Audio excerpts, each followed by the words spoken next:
سامعین کرام، غیبت ایک سنگین جرم ہے جو بندے کے نیک اعمال کو اس طرح کھا جاتی ہے جیسے آگ درخت کو، لوہا زنگ کو، دیمک لکڑی کو کھا جاتی ہے۔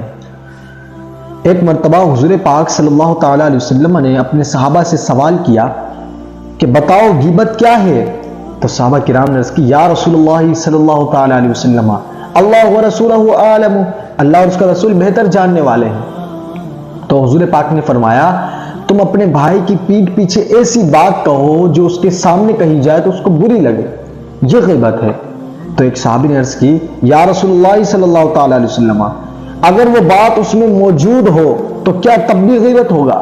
تو حضور پاک نے فرمایا یہی تو غیبت ہے، اگر وہ بات اس میں موجود نہیں ہے تب آپ بیان کرتے ہو پھر تو یہ بہتان ہوگا جو کہ غیبت سے بھی زیادہ خطرناک برائی ہے۔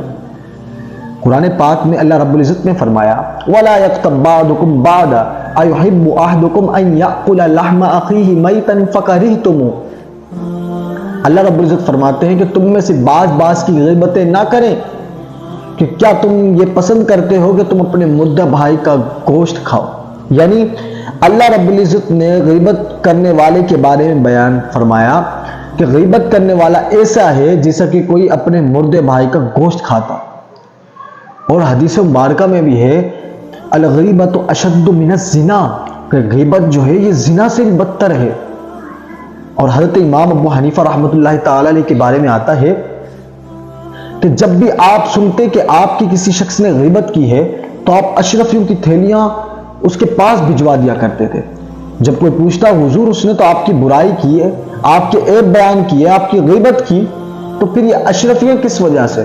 تو حضور فرماتے، حضرت امام ابو حنیفہ رحمۃ اللہ علیہ وہ فرماتے یہ احسان کے بدلے میں ہیں جو اس نے مجھ پر کیا ہے، اس نے اپنی نیکیاں مجھے دے دی، بھلا اس سے بڑا کوئی احسان ہو سکتا ہے؟ تو یعنی غیبت اتنی بری چیز ہے کہ جو شخص غیبت کرتا ہے اس کے نامہ اعمال سے اس کی نیکیاں اس کے نامہ اعمال میں ڈال دی جاتی ہیں جس کی غیبت کی جا رہی ہے۔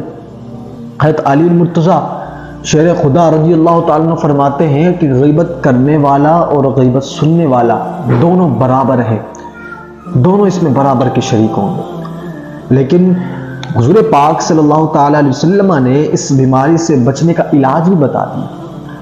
اگر ہم اس کو اپنا لیں اپنی زندگی میں تو پھر آپ دیکھیں کہ آپ کتنا غیبت سے بچ جاتے ہیں۔ حضور پاک فرماتے ہیں من صمت نجا، جو خاموش رہا اس نے نجات پالی۔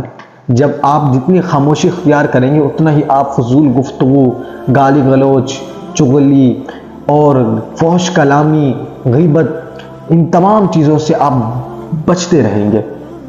تو ہمیں چاہیے کہ ہم لوگ ایسی بیماریوں سے بچتے رہیں اور کوشش کریں کہ فضول گفتگو سے بچتے رہیں، کیونکہ جتنا فضول گفتگو کریں گے تو فضول گفتگو کے اندر آپ دیکھیں گالی گلوچ بھی آتا ہے، جھوٹ بھی آ جاتا ہے، آپ مزاحیہ گفتگو کرتے کرتے جھوٹ بھی بول دیتے ہیں، کسی کے اوپر تہمت بھی لگا سکتے ہیں، گالی گلوچ کر رہے ہیں کسی کا دل دکھا سکتے ہیں، کسی کو تکلیف پہنچا سکتے ہیں، غیبتیں کر سکتے ہیں، یہ تمام چیزیں فضول گفتگو میں آ جاتی ہیں۔ تو حضور نے فرمایا من صمت نجا، کہ جس نے خاموشی اختیار کی وہ نجات پا گیا۔ کیونکہ آج کے دور میں اگر دیکھا جائے تو یہ بیماری سب سے زیادہ ہماری عورتوں میں پائی جاتی ہے۔ خواتین آپ دیکھیں ایک گھر سے دوسرے گھر میں تشریف لے جائیں تو وہاں پر جا کر کیا گفتگو کرتی ہیں، فلاں کی نند ایسی ہے، فلاں کی ساس ایسی ہے، فلاں کی ساس نے اس پر یوں کرا دیا، فلاں کی نندوں نے کرا دیا، فلاں بہو نے آ کر ان کے بیٹے کو قابو میں کر لیا، فلاں نے تعویذ کرا دیا۔ یعنی پورے محلے کی آ کر گفتگو وہ کر رہے ہوتے ہیں، تمام محلے کے لوگوں کے نامہ اعمال میں اپنی نیکیاں دے رہے ہوتے ہیں، برائیاں کر رہے ہوتے ہیں۔ کیا ہوتا ہے اس سے؟ یہ لا علمی کی وجہ سے۔ ہمیں علم نہیں ہے کہ ہم لوگ کتنی بڑی برائی کر رہے ہیں، کتنے بڑے جرم میں ہم مبتلا ہو رہے ہیں۔ یہ خواتین حضرات میں زیادہ پھیل جاتی ہے کیونکہ مرد حضرات جو ہے اپنے کاروبار میں کام کاج میں بزی ہوتے، اتنا ٹائم نہیں ہوتا ان کے پاس، اکا دکا سوائے کہ کچھ کر لیتے ہیں، لیکن اکثروں کے پاس اتنا نہیں ہوتا ٹائم۔ لیکن خواتین حضرات جب بھی کسی کے گھر جاتی ہیں ان کی بات گفتگو جو ابتدا ہوتی ہے غیبت سے ہوتی ہے، اس کی انتہا بھی غیبتوں پر ہوتی ہے۔ فلاں کی چغلیاں لگا دی، فلاں کی غیبتیں کر دی۔